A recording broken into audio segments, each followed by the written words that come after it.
There's this one thing that I notice baseball players do a lot.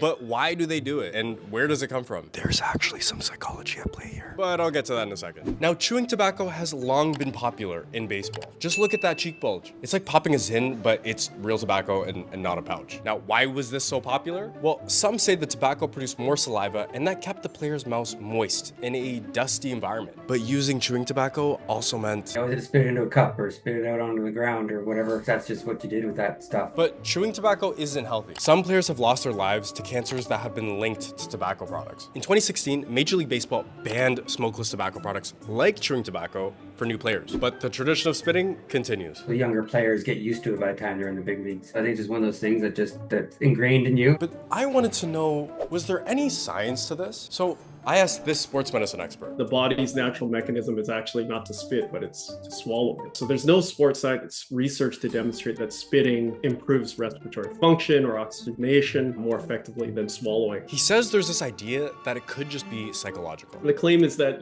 spitting is a kinetic ritual, so it helps players manage stress and regain focus. And, when we look at the science, I think this is where the real evidence-based advantage lies. He says the repetitiveness can also make athletes feel more in control during tense moments like the World Series. The ritual acts as a reset. You can flush away that last failure, or you can at least put away that distraction, do something that helps you narrow your attention on the immediate next task, like the next pitch. Basically, baseball players spit to lock in. Maybe they're onto something.